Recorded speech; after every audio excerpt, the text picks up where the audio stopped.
எல்லோருக்கும் வணக்கம். இந்த வீடியோ முழுசா பாருங்க. ஏன்னா, இந்த வீடியோ எண்டில நான் 3 கொஸ்டின் கேட்க போறேன். அந்த 3 கொஸ்டினுக்கு சரியா பதில் சொல்ற வியூவர்ஸ்லேருந்து லக்கி வின்னர்ஸ் வந்து தேர்வு செய்யப்பட்டு, அவங்களுக்கு வந்து டிஸ்கிரிப்ஷனில் கூகுள் ஃபார்ம் லிங்க் கொடுத்துருக்கேன். அதை ஜஸ்ட் கிளிக் பண்ணி உங்களோட நேமு, சிட்டி, அப்புறம் யூபிஐ ஐடி, அதுக்கப்புறம் 3 கொஸ்டினுக்கான ஆன்சர். இது 3யும் நீங்கள் வந்து ஜஸ்ட்டு என்ட்ரி போட்டால் போதும். ஸோ அதுலேருந்து நம்ம வின்னர்ஸ் டீட்டெயில்ஸை எடுத்து நெக்ஸ்ட் வீடியோவில் நம்ம அதையும் சொல்லியிருப்போம். உங்களுக்கு அந்த ப்ரைஸ் மணியை உங்கள் யூபிஐ ஐடிக்கும் அனுப்பியிருப்பேன். சரி, இப்போ வந்து உங்களுக்கு ஒரு கொஸ்டின். ஒரு மனுஷன் வந்து 1 crore மதிப்புள்ள ஒரு வீடு வச்சுருக்காங்க. இன்னொரு மனுஷன் அந்த இன்னும் 1 கோடியை வச்சு இன்வெஸ்ட்மெண்ட் பண்ணி வச்சுருக்காங்க. பேப்பரில் பார்க்குறப்ப 2 பேருமே crorepati தான், கோடீஸ்வரங்க தான். ஆனால் ஒருத்தர் வந்து அதில் இஎம்ஐ கட்டுறாங்க, இன்னொருத்தங்க அந்த இஎம்ஐக்கு ஈக்குவலான இன்ட்ரெஸ்ட்டை எவ்ரி மந்த் வந்து ரிசீவ் பண்ணுறாங்க அந்த இன்வெஸ்ட்மெண்ட்லேருந்து. இப்போது நீங்கள் சொல்லுங்கள், இதில் யார் ரிச்சு அப்படின்னு நீங்கள் சொல்லுங்கள். யார் வந்து இதில் ஃபினான்ஷியல் ஃப்ரீடமாக இருக்காங்க அப்படிங்கிறத இந்த ஃபுல் வீடியோவில் நம்ம பார்ப்போம். சரி, ஓகே. இந்த ஹவுஸ் காஸ்ட் ரியாலிட்டிக்கு வந்துடுவோம். அந்த வீடு வச்சுருக்காரு இல்லையா ஒரு 1 crore, அதுக்கு முன்னாடி ஒரு வீட்டுக்கான செலவு எவ்வளோன்னு பார்த்துருவோம். 2005 சென்னையில் ஒரு ஃப்ளாட்டு, ஒரு இடம் வாங்குறோம் அப்படின்னா 2 லட்ச ரூபாய் 2005. ஆனால் இப்போ நம்ம வாங்கணும்னா அதோட விலை 40 லட்சம், 50 லட்சம், 80 லட்சம் அப்படின்னு வந்துருச்சு. சரி, அதில் நம்ம வந்து வீடை கன்ஸ்ட்ரக்ட் பண்ணுவோம் அப்படின்னா கன்ஸ்ட்ரக்ஷன் காஸ்ட்டு அந்த 2010 பார்த்தீங்கன்னா 1000 ரூபாய் ஒரு ஸ்கொயர் ஃபீட்டுக்கு. இப்போ 2026 2500 3500 வரைக்கும் வந்துருச்சு ஒரு ஸ்கொயர் ஃபீட்டுக்கு. சரி, அப்போ 1500 ஸ்கொயர் ஃபீட் நம்ம வீடு கட்டணும்னா 40லேருந்து 60 லட்சம் வரைக்கும் ஆகும் வீடு கட்டுறதுக்கு. அது இல்லாமல் interior, furniture, EB connection, water, registration, compound வாலு, இதெல்லாம் நம்ம போட்டோம் அப்படின்னா கண்டிப்பாக ஃபைனல் காசு 70 லட்சம் வந்துடும். இதுதாங்க ரியாலிட்டி. அப்போ வீடு 30-40 லட்சம் வந்துடும். ஃப்ளாட்டு வீடு கட்டுறது கன்ஸ்ட்ரக்ஷன் காஸ்ட்டு 70 லட்சம் வந்துடும். சரி, இப்போது நம்ம ஒரு கல்ஃபில் ஒரு சவுதி, துபாய் இந்த மாதிரி இடத்துல ஒரு 20 வருஷமாக ஒர்க் பண்ணுறாங்கன்னு வச்சுப்போம். பயங்கர வெயில், சம்மரில் 50 டிகிரி இருக்கும், ஃபேமிலியை பிரிஞ்சு தனியாக இருப்பாங்க.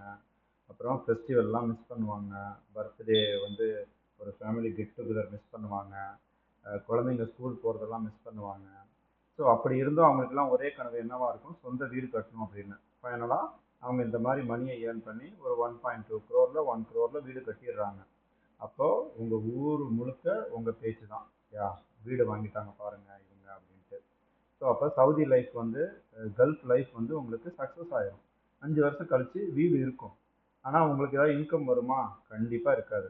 அப்போது வீட்டில் ஏதாவது ஒரு ஒர்க் பண்ணணும் அப்படின்னா மெயின்டெனன்ஸுக்கு அதுக்கு தனியாக காசு வேணும், ப்ராப்பர்ட்டி டேக்ஸ் கட்டணும் அதுக்கு தனியாக காசு வேணும், அப்போ எலக்ட்ரிசிட்டி வாங்கணும் அதுக்கு தனியாக காசு வேணும். அப்புறம் இதுதான் ரியாலிட்டிங்க. இப்படி தான் வந்து போயிட்டுருக்குது. இப்போது அதே வில்லேஜில் சிம்பிளாக ஒரு ஹவுஸில் எதுவும் ஷோ ஆஃப் பண்ணல, லக்ஸரியாகவும் இல்லை, அதே ஒரு கோழியை வச்சுக்கிட்டு அவங்க வந்து மியூச்சுவல் ஃபண்டில் இன்வெஸ்ட் பண்ணுறாங்க, ஒரு பார்ட்டை இன்னும் கொஞ்சத்தை வச்சு பிஸ்னஸ் பண்ணுறாங்க. அப்புறம் ரெண்டலுக்கு ஷாப் எடுத்து சின்னதாக பிஸ்னஸ் பண்ணுறாங்க, கோல்டில் இன்வெஸ்ட் பண்ணுறாங்க, லேண்டு வந்து கம்மியாக வாங்கி வைக்கிறாங்க, சின்னதாக இன்வெஸ்ட் பண்ணி ஒரு ஃப்ளாட் 2 ஃப்ளாட்னு வாங்கி வைக்கிறாங்க. 10 வருஷத்துக்கு அப்புறம் பார்த்தீங்கன்னா அவங்களுக்கு வந்து இந்த மியூச்சுவல் ஃபண்ட்லேருந்து, இந்த கோல்டு ரிட்டர்ன்ஸ்லேருந்து, வாங்கியிருக்கிற லேண்ட்லேருந்து, பண்ணுற பிஸ்னஸ்லேருந்து மந்த்லி ஒரு 1 lakh 2 lakh 3 lakh அப்படின்னு இன்கம் வந்துட்டுருக்கும். அப்போ அந்த வில்லேஜில் என்ன பண்ணுவாங்க, அவங்களுக்கு ரெஸ்பெக்ட் கிடைக்கும். பேங்க்கில் போய் லோன் கேட்டால் இமீடியட்டாக லோன் கிடைக்கும். அப்போ அவங்க ஃபினான்ஷியலாக ஃப்ரீடமாக இருப்பாங்க.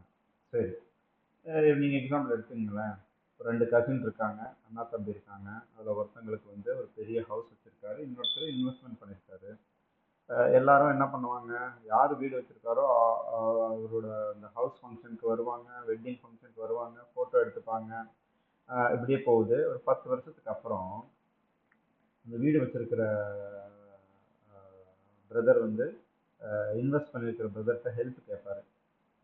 கொஞ்சம் வந்து எனக்கு ஹவுஸ் லோன் பே பண்ணுறதுக்கு கொஞ்சம் ஹெல்ப் பண்ண முடியுமா அப்படின்னு கேட்குறாங்க. உடனே அந்த இன்வெஸ்ட்மெண்ட் பண்ண பிரதரும் ஹெல்ப் பண்ணுறாரு. அப்போது நீங்களே திங்க் பண்ணி பாருங்கள், 60 லட்ச ரூபா லோனை வச்சுக்கிட்டு 20 வருஷம் இஎம்ஐ பே பண்ணுறாரு, மந்த்லி 50,000. அப்போ டோட்டலாக அவர் எவ்வளோ ரீபேமெண்ட் பண்ணியிருப்பாரு, 1 கோடி ரூபாய் பண்ணியிருப்பாரு. அதுக்கு மெயிலே பண்ணியிருப்பாரு. இதுதான் பல பேரோட ரியலைஸ் பண்ணாத உண்மை. சரி, இப்போது நீங்கள் ₹1,00,00,000 இன்வெஸ்ட் பண்ணி வச்சுருக்கீங்கன்னா அது ஒரு 8% ரிட்டர்ன் வருது அப்படின்னா, அப்போ உங்களுக்கு per இயர்லி 8 லேக் வரும். அப்போது 8 லேக் வந்துச்சுன்னா உங்களுக்கு மந்த்லி எவ்வளோ? 66,000, 66,000. அப்போது நீங்கள் வேலைக்கே போகாமல் வெறும் ஜஸ்ட் இன்ட்ரெஸ்ட்லேருந்து உங்களுக்கு இந்த கேஷ் ஃப்ளோ கிடைக்குது இல்லையா? அப்போது மிடில் கிளாஸ் பீப்புளோட மைண்ட் செட் என்ன இருக்கும்? ஃபஸ்ட்டு நம்ம வீடு வாங்கணும். ஆனால் அந்த ரிச் பீப்புள் மைண்ட் செட் எப்படி இருக்கும்? ஃபஸ்ட்டு வந்து கேஷ் ஃப்ளோ நடக்கணும் நம்மக்கிட்ட. பண பரிவர்த்தனை, பணத்தை வந்து நம்ம கையில் வந்து விளையாடணும், யூஸ் பண்ணணும். அதுக்கப்புறம் வீடு வாங்கிக்கலாம், அதுக்கப்புறம் லக்ஸரியாக இருந்துக்கலாம். இதுதாங்க reality, real mind set.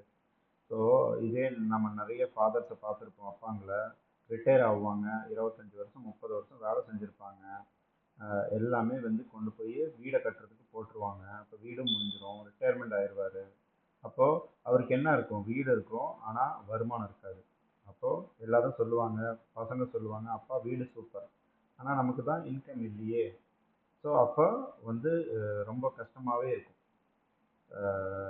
Powerful line அப்படின்னு நம்ம ஏதாவது சொல்லணுன்னா கண்டிப்பாங்க உங்களுக்கு வந்து வீடு வந்து கிவ்ஸ் ப்ரைடு, பெருமையை கொடுக்கும். ஆனால் கோடிங்க தான் உங்களுக்கு வந்து அந்த இன்வெஸ்ட்மெண்ட் தான் உங்களுக்கு வந்து நிறைய ஆப்ஷன்ஸை கொடுக்கும். அப்போது கேஷ் ஃப்ளோ வந்து உங்களுக்கு வந்து கிவ்ஸ் ஃப்ரீடம். நீங்கள் என்ன வேணால் பண்ணலாம். இந்த கேஷ் இருந்ததுன்னா, உங்களுக்கு இன்கம் இருந்ததுன்னா, பேசிவ் இன்கம் இருந்ததுன்னா, நீங்கள் என்ன வேணால் பண்ணலாம். It gives freedom. அப்போது நீங்கள் கமெண்ட்ஸ் பண்ணுங்கள் ஆடியன்ஸு. நீங்கள் உங்ககிட்ட 3 திங்ஸ் கொடுக்குறேன் நான். ₹1,00,00,000 வீடு கொடுக்குறேன், ₹1,00,00,000 மியூச்சுவல் ஃபண்டில் இன்வெஸ்ட் பண்ணுற ஆப்ஷன் கொடுக்குறேன், ₹1,00,00,000 பிஸ்னஸ் பண்ணுற கொடுக்குறேன். நீங்கள் எதை சூஸ் பண்ணுங்கள்? கமெண்ட்டில் சொல்லுங்கள். சரி, ஓகே. நான் வந்து இப்போது வீடு வாங்காதீங்கன்னு நான் சொல்லவே இல்லை. ஆனால் உங்களுக்கு அதாவது இன்கம், பேசிவ் இன்கம் கொடுக்குற அசட்டு இருக்கிற அந்த வீடை மட்டும் வாங்குங்க. அதெல்லாம் நான் சொல்ல வரேன். அதாவது வீடு வந்து நீங்கள் கண்டிப்பாக உங்களுக்கு இருக்கணும். ஆனால் அந்த வீடை வச்சு, அந்த வேல்யூ வச்சு உங்களுக்கு ஒரு இன்கம் வரல அப்படின்னா நீங்கள் ரொம்ப யோசிக்கணும். அதுக்காக ஃபஸ்ட்டு கேஷ் ஃப்ளோ நடக்கணும், அப்புறம் இன்வெஸ்ட்மெண்ட் பண்ணணும், அப்புறம் எமர்ஜென்சி ஃபண்டை எடுத்து வைக்கணும். அதுக்கப்புறம் தாங்க ட்ரீம் ஹவுஸ் எல்லாம். ஸோ அப்போ தான் உங்களால் அந்த வீட்டை என்ஜாயும் பண்ண முடியும். இல்லாட்டினா அந்த வீடு வந்து உங்களுக்கு பேர்டனாகவே தான் இருக்கும். ஒரு வீடு வந்து உங்களுக்கு அட்ரஸ் கொடுக்கும் கண்டிப்பாக, ஆனால் ஒரு crore இன்வெஸ்ட்மெண்ட் வந்து உங்களுக்கு நிறைய ஆப்ஷன்ஸை கொடுக்கும். கேஷ் ஃப்ளோ வந்து உங்களுக்கு வந்து ஃப்ரீடமை கொடுக்கும்.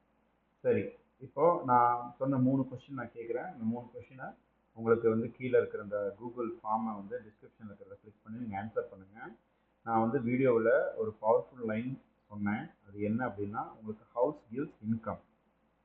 அதுக்கப்புறம் ஆப்ஷன் பி, ஆப்ஷன் ஏ வந்து house gives income, option B வந்து house gives pride, crores gives option, cash flow gives freedom.